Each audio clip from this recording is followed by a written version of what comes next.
The divine souls. I'm explaining to you in this series about the significance of Radha Krishna Bhakti in Kaliyug. And so far what I've covered is first of all about the aim of life. That is, it is the aim of every soul to attain God, because only God is perfect happiness. But the only way to attain God is by receiving His grace. No soul can attain God through his own effort. But in order to receive His grace, there is something we have to do. We have to surrender to Him. Otherwise, if there wasn't something we had to do, then you could say, well, God, why haven't you graced me yet? You grace and a soul becomes God realized, so grace me. But we have to do something to receive that grace. Any soul in the past who became 100% surrendered to God, they were immediately graced with God realization. God realization means you receive Swarup Shakti, it's God's personal power.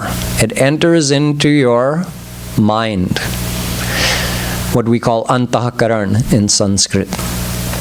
Then, due to the effect of that power, your Antahakaran becomes divine. So right now it's material, so we can only know and experience material things. But when we get a divine Antahakaran through God's grace, then we can see Him. We also get divine senses, so we can see Him, touch Him, smell Him, hear Him. With all of our senses in our mind, we can enjoy the divine bliss of God. So this means God realization. And this happens only through God's grace, which is received when a soul surrenders to Him. So, how do we become surrendered? I explained to you that the mind has to become surrendered. It's not a case of physical surrender or verbal surrender. The mind itself has to become surrendered. So, how do we surrender the mind? Surrendering the mind happens automatically wherever we believe we're going to receive happiness. Right now, up until now, in all of our lifetimes, we've been living with the firm faith that we're going to find happiness, but from this world. Everybody has a desire to find happiness, that's normal.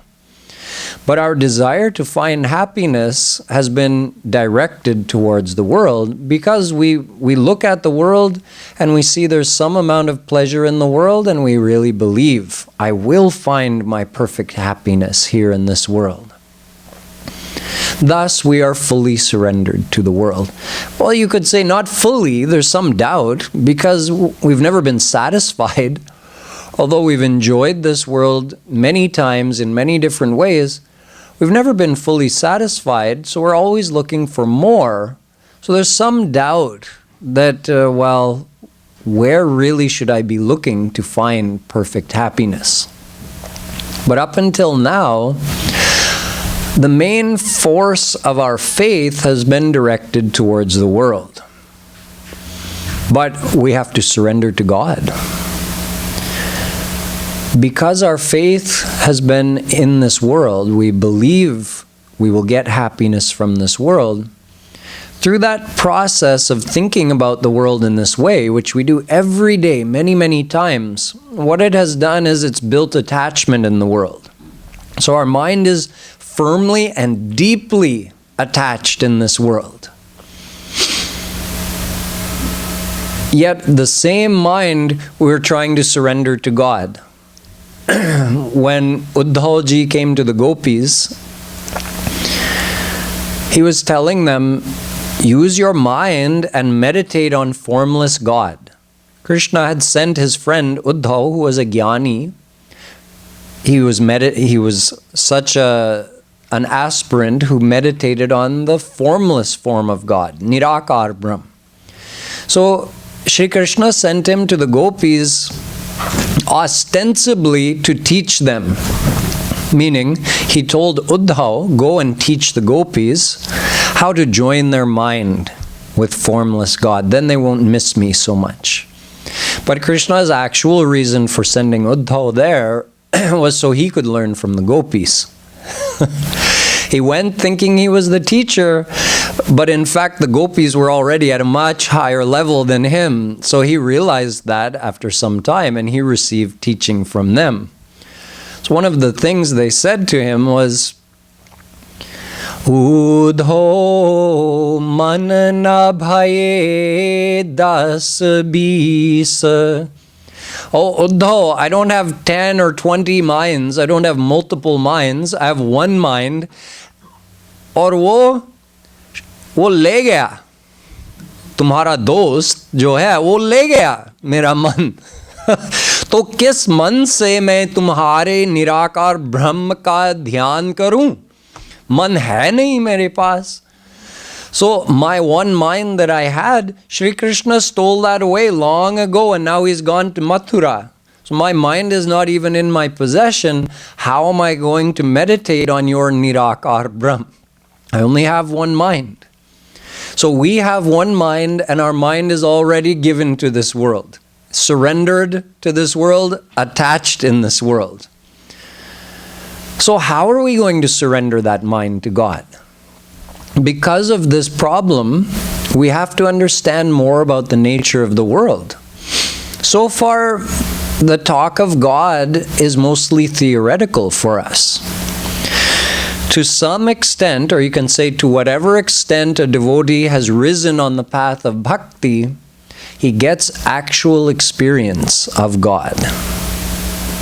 So I can't say that we have no experience of God. We have some experience, but we haven't had the real, ultimate experience yet.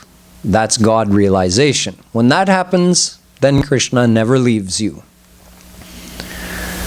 Ek baar aa gaye to kabhu nahi jayenge. Kripaluji Maharaj writes in one of his kirtan that when Krishna comes to you, he comes that one time and he never goes away after that.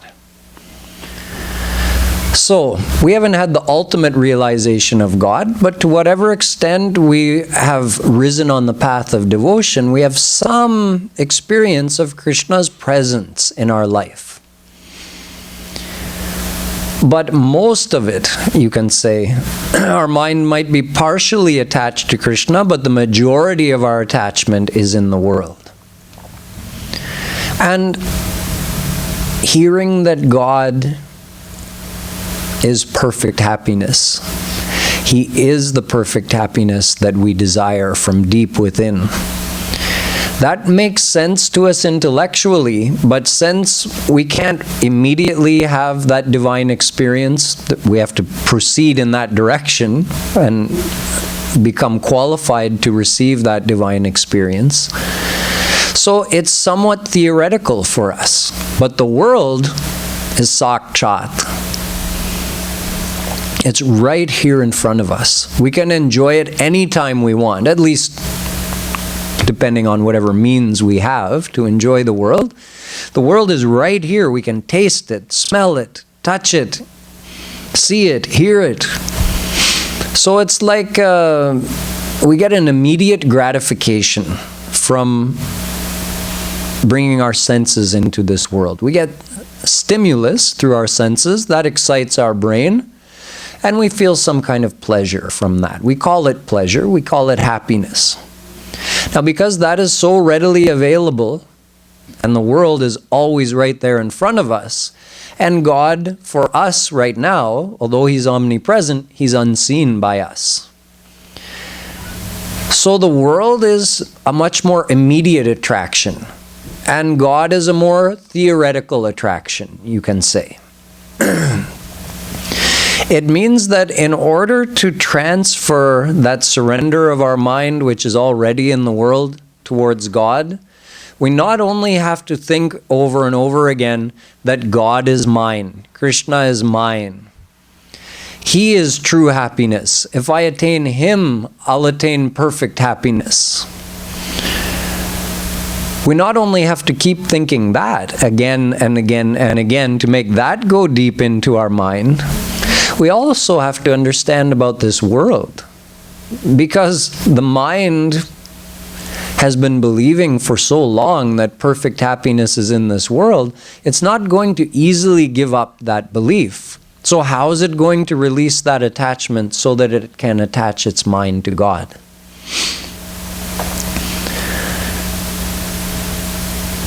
So it has to do with attachment and detachment of the mind.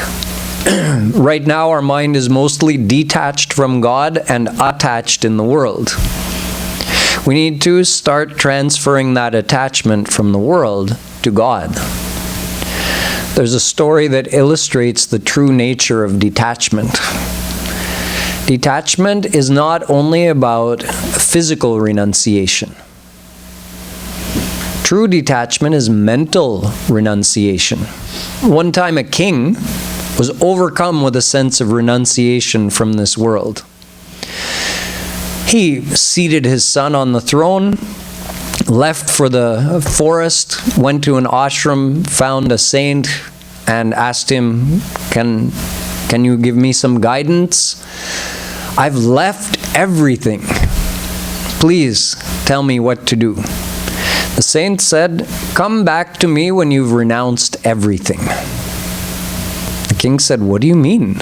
I just left my whole kingdom, my whole family, everything. He didn't say it out loud. He was thinking in his mind, what possibly could he mean? Then he realized, oh, I left in such a hurry. I'm still wearing my crown and my robes, royal robes. So he went, he changed out of that into something simple, and he came back to the saint and said, now I've left everything. Please instruct me, what should I do?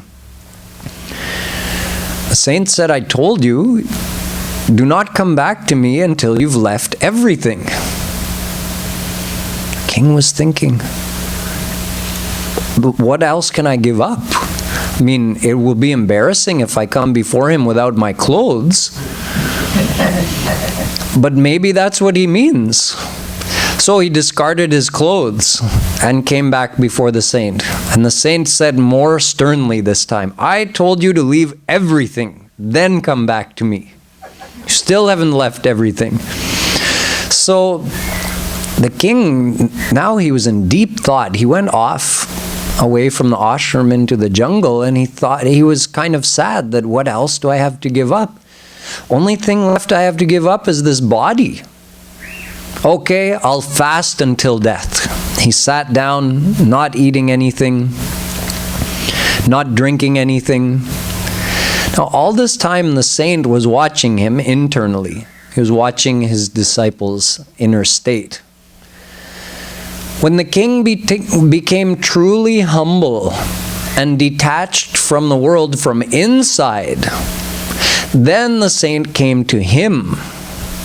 See, initially, the soul came to the saint. Now the saint is coming to that soul. And he said, he starts by saying,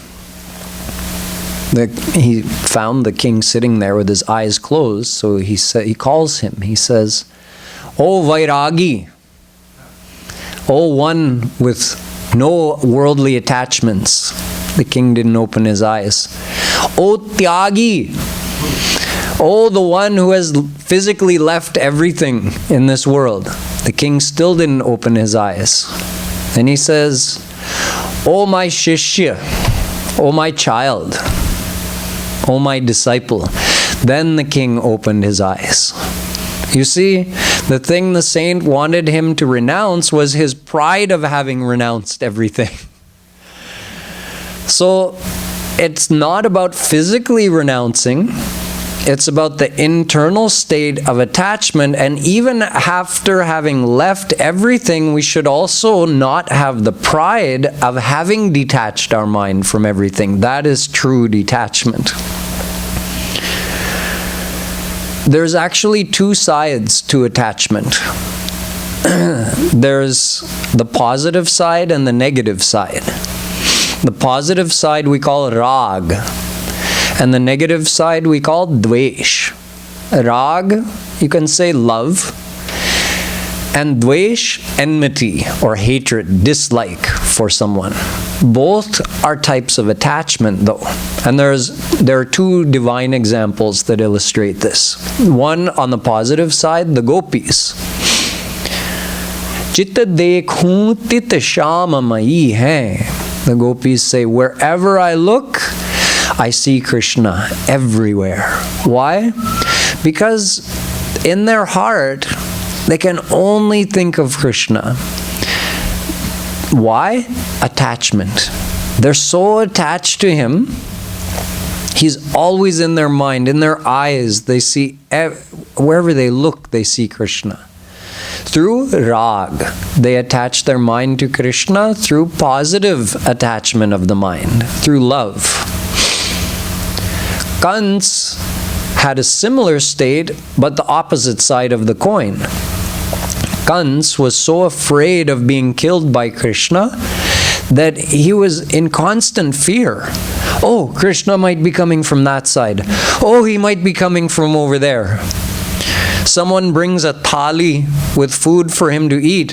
He looks at the food in the thali and he sees Krishna and he throws the thali. He notices he's wearing a shawl. He sees Krishna in the shawl and he tears his shawl off. Everywhere he looked, he saw Shri Krishna. In other words, the same state the gopis were in, the same state Kans was in. The gopis through prem and Kans through bhai, through fear.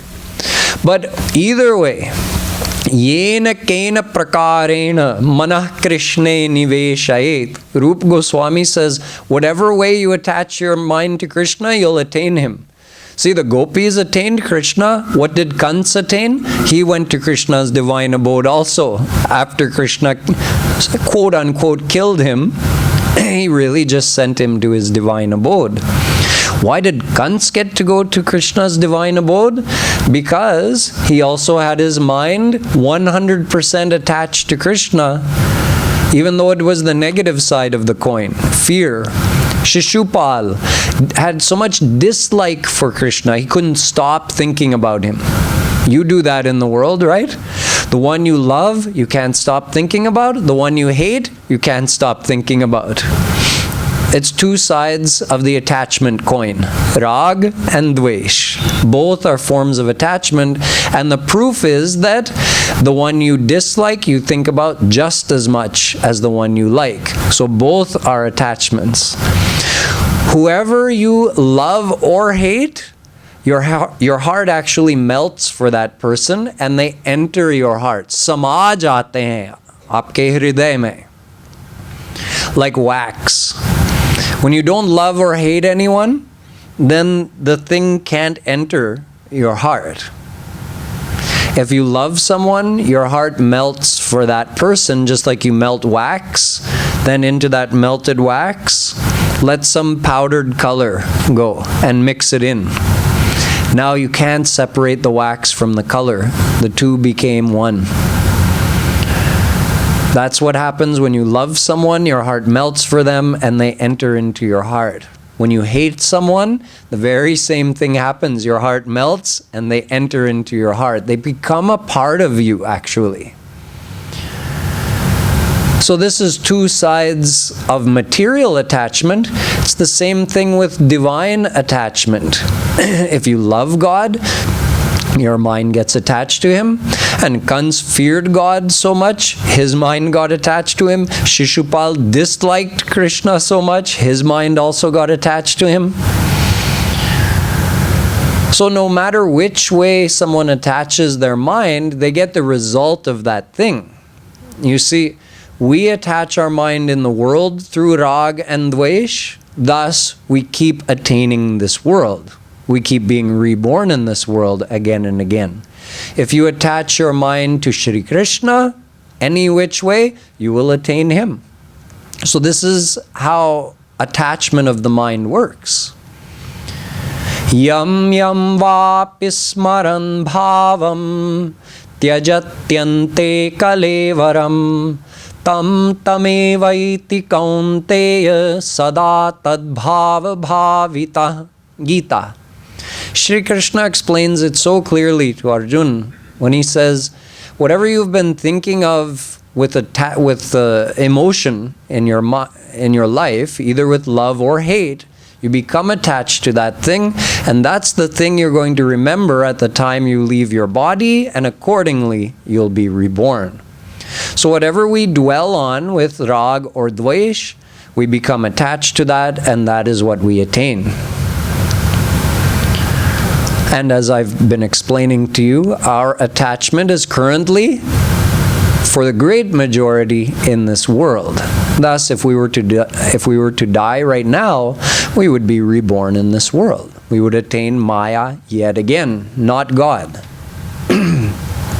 Some people think, oh, there must be some loophole, like if on my deathbed, I know I'm about to die, I can keep repeating Ram, Ram, Ram, Sham, Sham, Sham, Radhe, Govinda, so that at the time my last breath comes, God's name will be on my lips, so I'll get to go to the divine abode, like Ajamil. Don't you know that Ajamil didn't go at that exact time? He regained consciousness. Ajamil, who was an example of a fallen soul, who was a good person, who because of his worldly desires started doing many wrong things and ignoring all of his worldly duties, so he was held up as an example. Look at this Brahman, Ajamil, and look at how far he's fallen. But at the time that he was dying, he was calling for his son, whose name is Narayan. So he was calling, oh, Narayan, Narayan, and he lost consciousness and fell on the floor. So while he was unconscious, Yamdut, the servants of Yamraj, came for him, and they were saying, you know, this guy is such a sinner, we're taking him to Yamlok. He's going straight to Narak. But then Vishnu's servants came and said, no, no, no, where do you think you're taking him? His last word was our Swami's name, Narayan. You can't have him. We're taking him to Vishnu's divine abode. So there was some discussion, and eventually Yamadut left, and Vishnudut took Ajamil. But then Ajamil regained consciousness.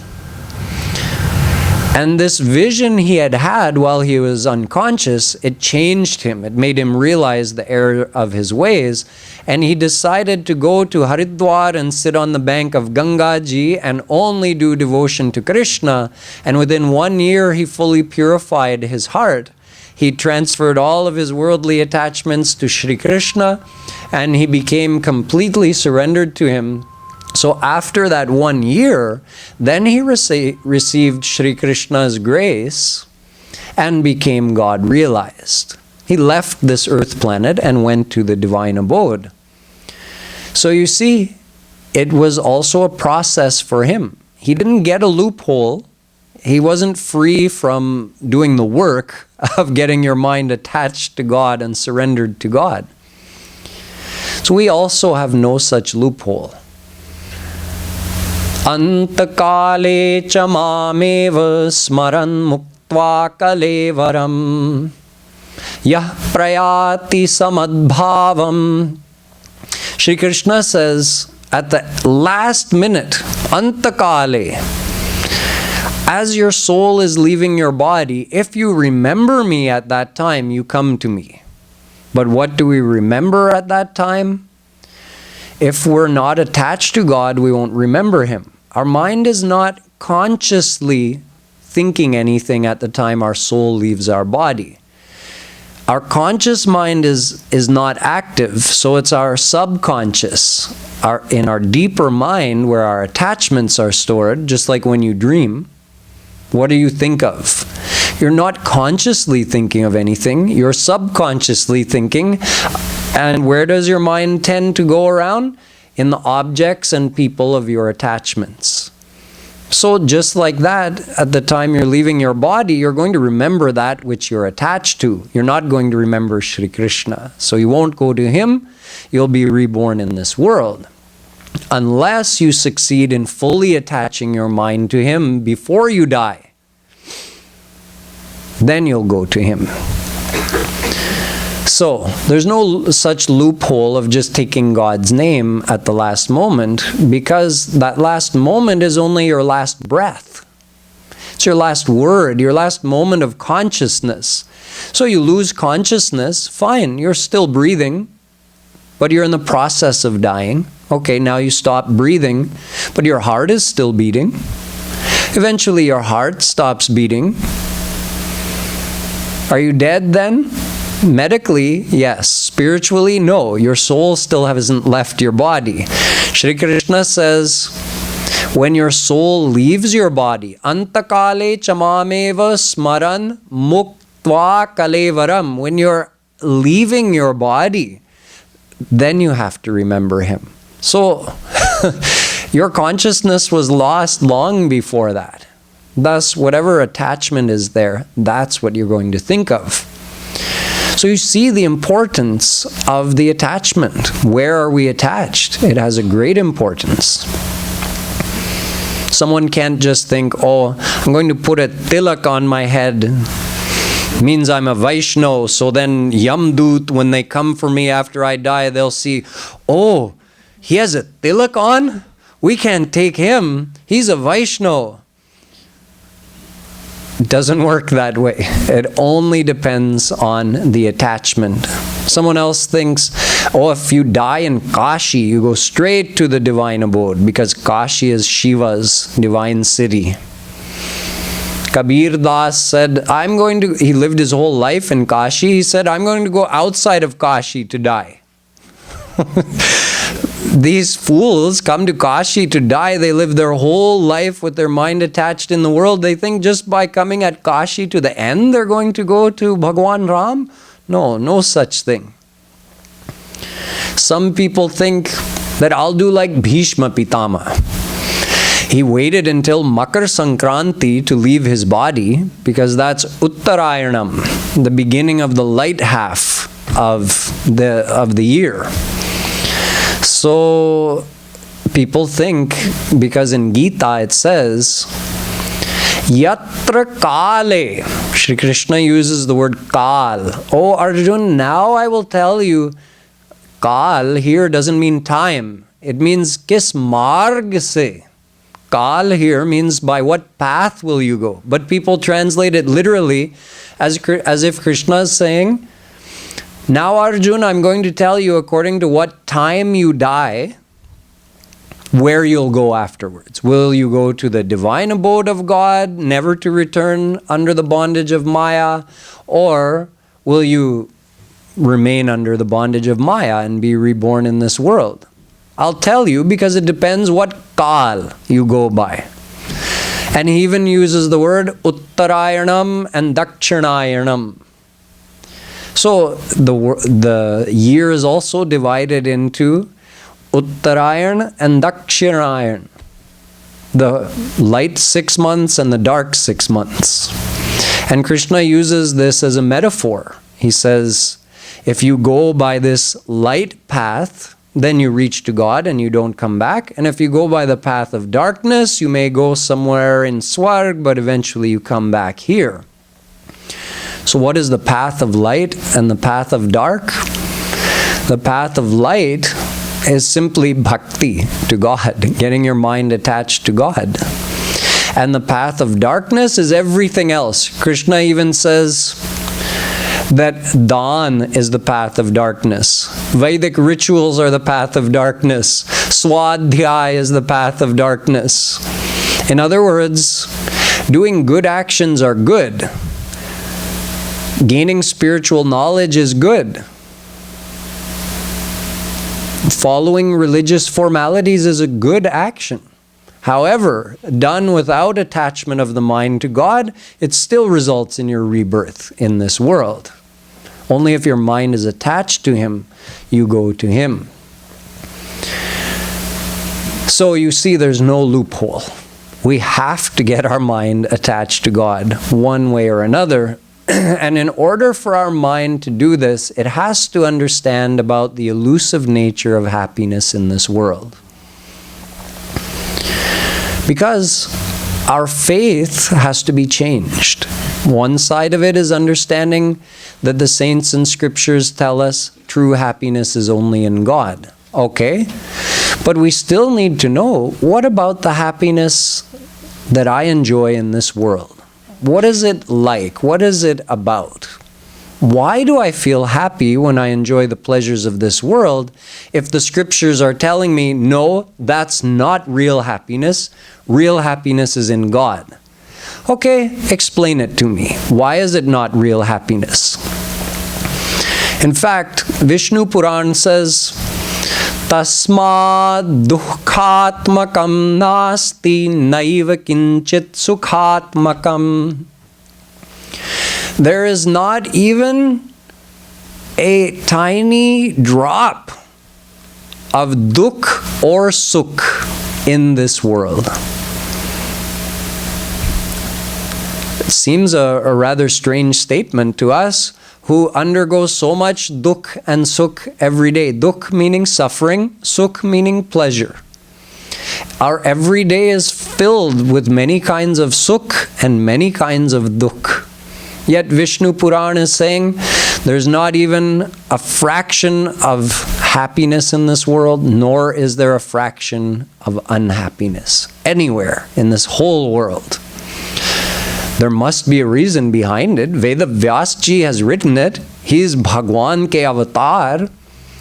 There must be a logical reason behind it. And there is. Let's first look at the happiness side. What is the nature of the pleasure we enjoy in this world? Can it be called real happiness? Now, real happiness has been defined in the Vedas as having three qualities. So real happiness has to fulfill all three of these criteria. Number one, it should be of unlimited amount. Not a little bit, not a lot, not even a great amount, but unlimited, infinite. Real happiness would have to be that much in amount.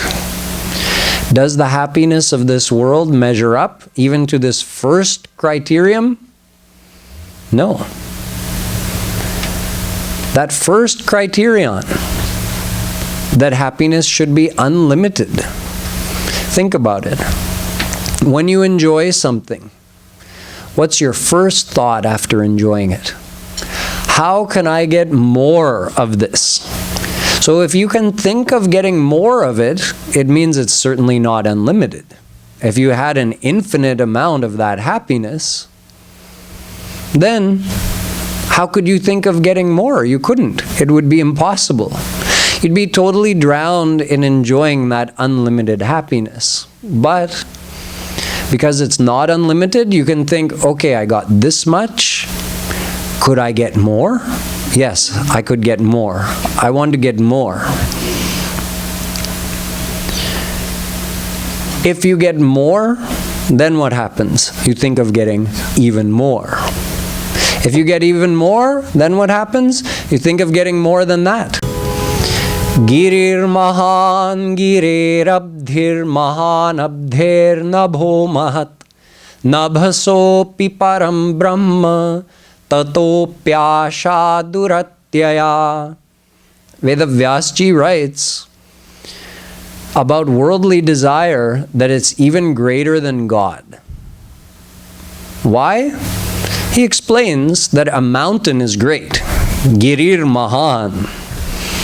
However, greater than the mountain is the ocean, because you can fit a whole mountain easily in the ocean. So the ocean is greater. But greater than the ocean is the sky, the endless sky. And of course, greater than the sky is God, because God keeps all of this endless universe within Him. So God is the greatest, right?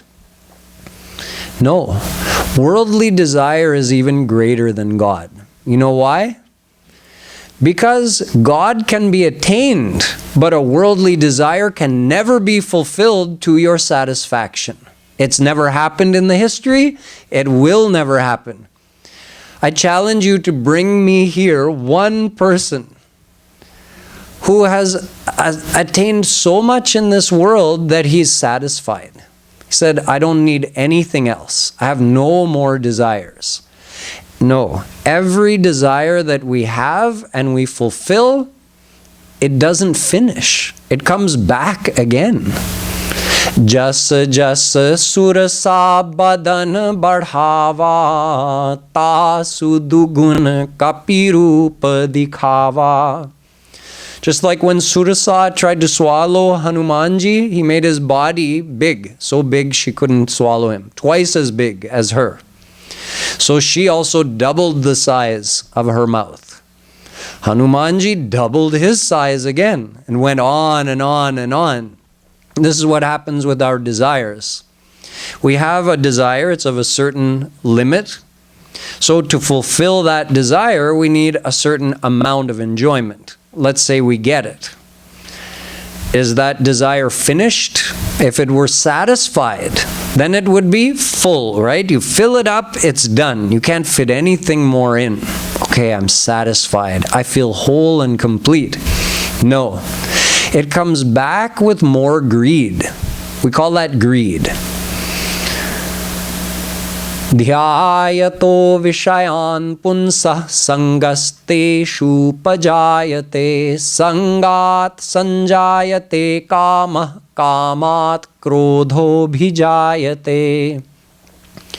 So from that desire, once you get the thing you wanted and you get to enjoy it, then lobh comes, the greed to enjoy even more. It's like pouring ghee on a fire, thinking the fire is going to go out. But what happens? Those of you who have done havan or yagya, you know when you put the ghee on, initially the flame, just for a moment, becomes quiet. Then what happens? It comes back much greater than it was before. It's the same thing when you enjoy something in this world. That desire gets like a momentary shanti, like, and then it comes back much bigger, twice as big as it was before. So then you think, oh, I really enjoyed having that moment of feeling like I was at least somewhat satisfied. I want to get that feeling again. But the problem is now, your desire has grown bigger. So now to get the same feeling, you need more of the same thing. So you work harder to get more. Again, you get that feeling of temporary relief. Oh, I satisfied my desire. Then it comes back again, even bigger. So where does it end? It never ends. This is why Vedavyasji says, although God is unlimited, but at least you can attain Him, right? There's a path of His attainment. There's no such path or process that exists that enables someone to fulfill their worldly desire. It goes on forever. You go on enjoying, your desires will go on multiplying. There was once a king who was a perfect example of this, King Yayati. He was cursed by Shukracharya, the Guruji of the Asuras, the demons, to lose his youth. Although Yayati had been married to Devyani recently and they were still young, in good health, they had their whole life in front of them. Now he'd been cursed to become extremely old so that his body couldn't allow him to enjoy anything more in this world. He fell at the feet of Shukracharya and asked him to take back the curse. He said, no, I can't take it back, but I can give you a loophole. You have 9 sons. If you can get one of them to agree to take your old age, you can have their youth. So he went to each of his sons, starting with the eldest, and they each turned him down until he got to the youngest, Puru. Puru said, Father, I'll be happy to serve you in this way. He said, Yayati said, but not forever. I'll take your youth and let me enjoy this world until I get my fill. Pet bhar jaye. Then we'll trade back. I'll give you your youth back, I'll take my old age back and go to the jungle. So his son agreed. Now Yayati set about trying to fulfill his worldly desires to the point that he felt full, tripped. He tried for 1,000 years. This was not in Kaliyug. No one lives that long in Kaliyug. It was in a previous yug. In the previous yugas, people lived much longer.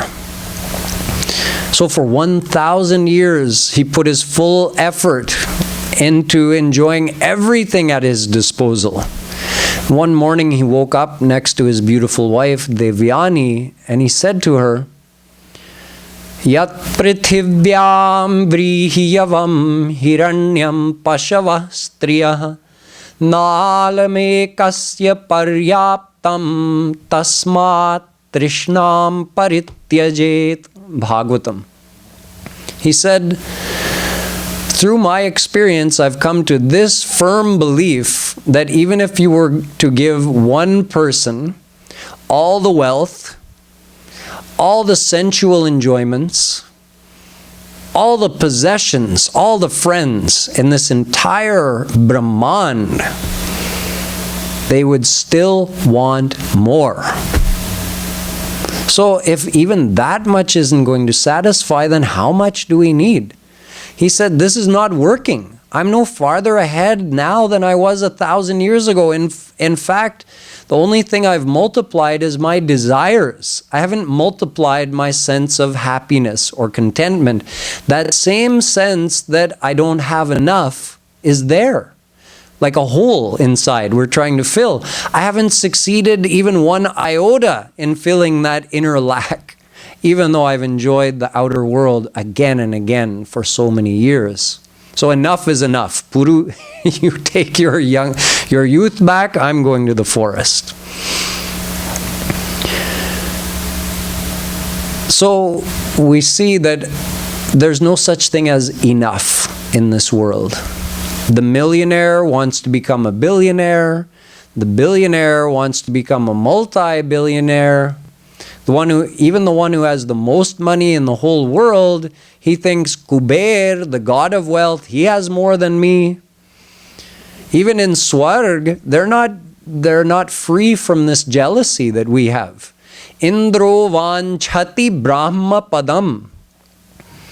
Even Indra, who you won't believe the pleasure of Indra's abode. You think, oh, Yayati must have enjoyed so much. He was the king of the whole earth, emperor of the whole earth.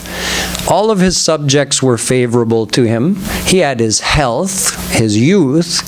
He was intelligent, well-mannered, generous, had a nice family. You know what Taittiriya Upanishad says?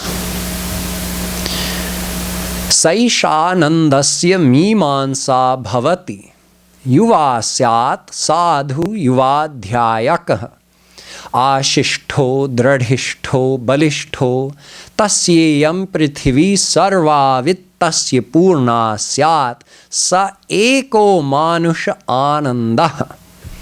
What I just described to you, what King Yayati had, that is described in Taittiriya Upanishad, that if someone could have all of that, they would get 1 unit of earthly pleasure, earthly anand. However, te ye shatam manusha anandah sa eko manushya gandharvana manandah. Multiply that happiness that Yayati would have had, which no one in this world has nowadays. There's no emperor of the entire earth planet. But think of what King Yayati had. That's only 1 unit of happiness. Multiply that by hundreds of times and you have the happiness of the lowest abode in Swarg. Manava Gandharva Lok. You can say the slums of the celestial abodes. Just like in a hotel, the higher you keep going, the more luxurious the suites become. The one on top, the penthouse, it's the most sought after. Just like that in Swarg, there's 10 levels. So in each level, you keep multiplying by hundreds of times. Manava Gandharva Lok is hundreds of times greater than the happiness of this lok. However, Deva Gandharva Lok is hundreds of times better than the happiness of Manava Gandharva Lok. Pitrilok, the next one, is hundreds of times better than that. Ajanaj Devalok is hundreds of times better than that. Karma Devalok is hundreds of times better than that. Nitya Devalok is hundreds of times better than that. And Indralok is hundreds of times better than that. But there's 3 more above Indra. There's Brihaspati Lok, hundreds of times greater. Prajapati Lok, hundreds of times greater. And Brahma Lok, hundreds of times greater. Brahma's abode. So Indra thinks, oh, I'm only in Indralok. Look above me, there's Brihaspati Lok, Prajapati Lok, and Satyalok, Brahma's abode. Oh, they have so much more enjoyment than I have. Yes, but according to the math I just told you, Indra has millions and millions of times more happiness than we have here, and he's still dissatisfied? Yes. He does just like you do. You look at your neighbor, first you got a new car, you're thinking, oh, I've been buying used cars my whole life. You went out and you bought a brand new Toyota Camry. You thought, oh, it's so good. I love my Toyota Camry. Then you see your neighbor comes home with a brand new BMW. The happiness of your Toyota Camry is gone because you saw something better. Indra does the same thing. He doesn't look at the millions and millions of times more enjoyment that he has and feels satisfied. No, he sees that Brahma has millions of times more the enjoyment than I have in my abode. Oh, I wish I had that. Surapatir Brahmam Padam Yachate. So if even Indra is not satisfied, never mind Indra. Brahma Bhuvana Loka Punaravartinorjuna Gita. Shri Krishna says, even up to Brahma's abode is all temporary happiness. Swargahu swalpa anta dukkhadai. Ramayana says, you could even call the enjoyment of Brahma's abode swalp. It means trivial, insignificant. Imagine billions of times greater than the enjoyments of this earth, and it's being called insignificant. Why? Because even when you're there, you still feel like it's not enough. You have to take the word of the scriptures for this. You think, oh no, probably it would be. If someone gave you a ticket right now, here, this ticket will get you to Brahma's abode. Want to go over there and enjoy? Say, oh yes, surely I'll be happy if I go over there. Let me go to Brahma's abode and enjoy. But the scriptures are telling us, no, you'll feel the exact same that you feel here. Just like when you got your new Camry, but then you got bored of it because you saw something better, over there you'll also get bored of it. It's still the same type of enjoyment. Just like you enjoy this world through your 5 senses, you enjoy over there in Swarg through your 5 senses. The enjoyments are more refined, that's all. Just like chewing on raw sugar cane, get some sweetness out of that, or you refine it into gur, chini, mishri. It's the same thing, right? It's not a different substance, it's just been further refined. So the pleasures of this world and the pleasures of Swarg are of the same type. They're not different. It's just more over there. That's all. So just like you can go on eating gur, if you like the taste of gur, okay, go on eating it. You can't eat enough to get satisfied though. You still feel like, okay, well, I can't eat any more gur because I'm sick and tired of that. Now I ate so much, but I'm still not satisfied. I need something else. Or do the same thing with chini.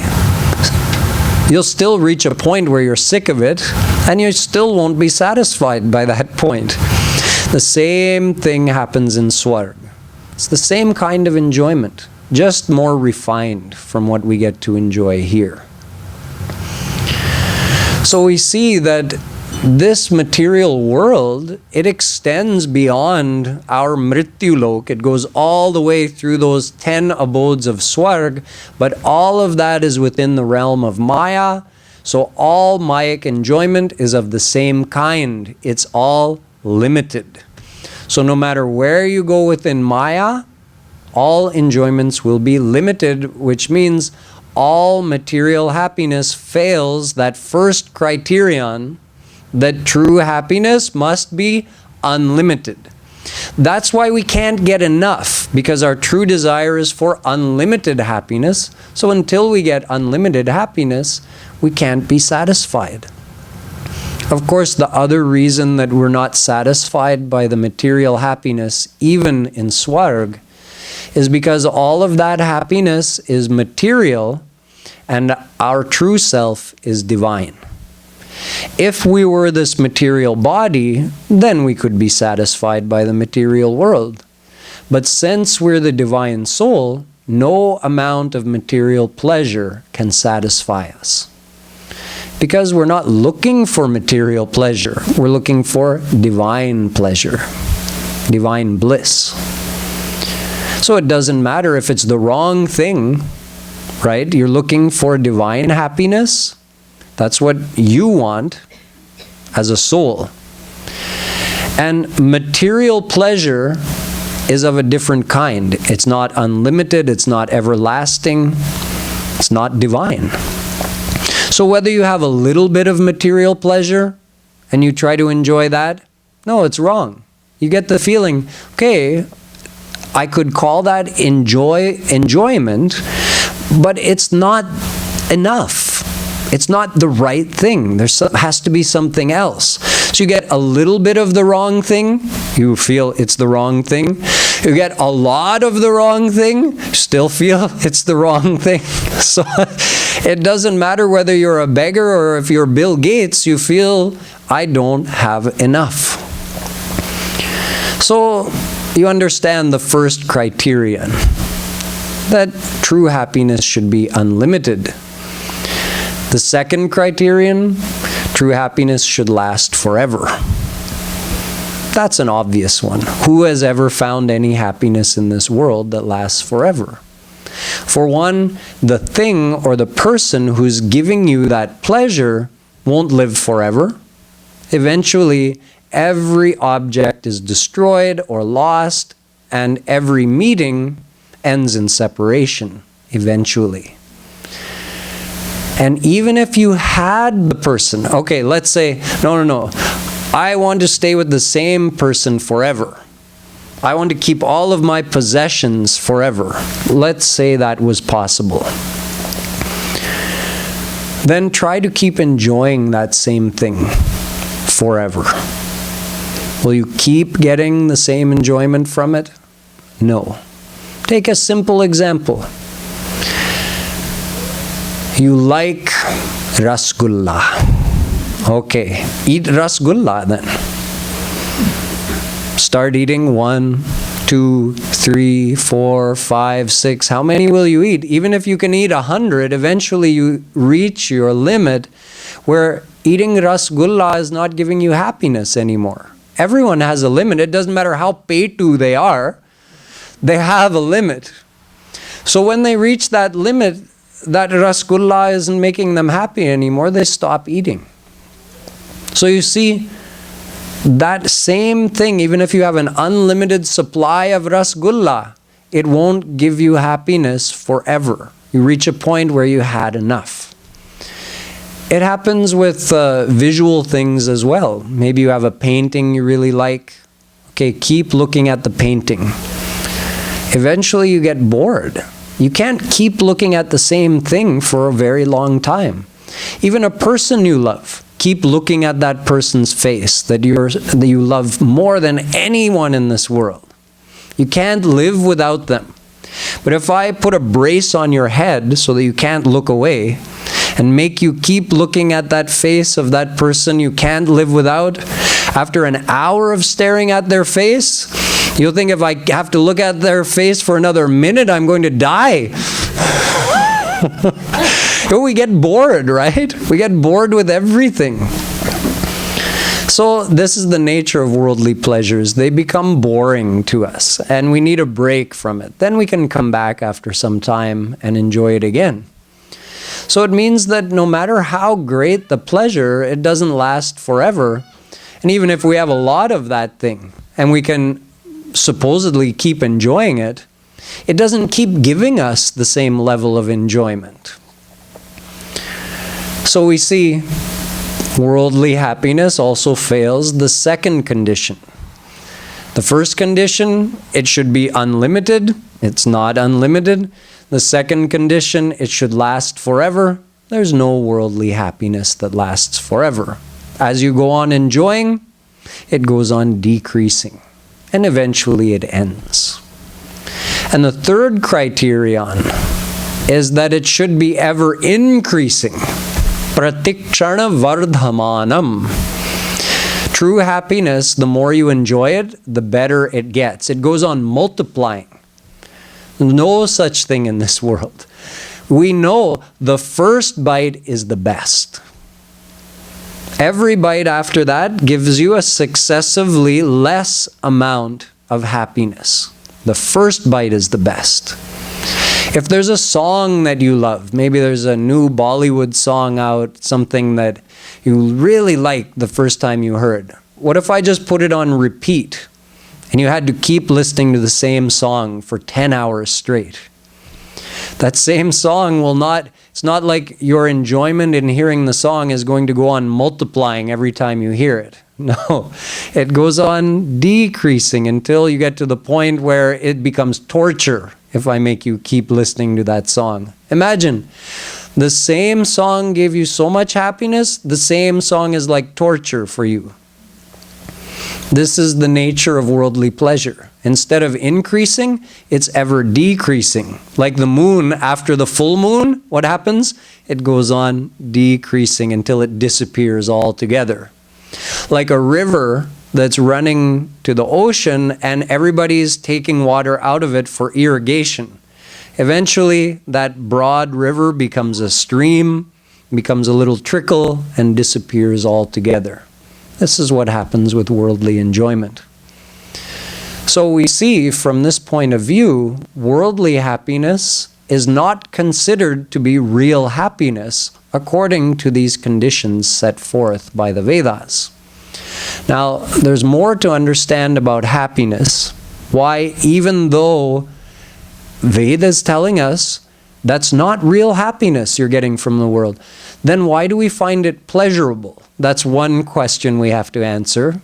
And the other side of this is unhappiness. We all experience unhappiness in the world, yet our scriptures are telling us, no, there's no unhappiness in the world. So we'll continue to answer these questions in tomorrow's speech. Boliye Vrindavan Bihari Lal Ki Jai.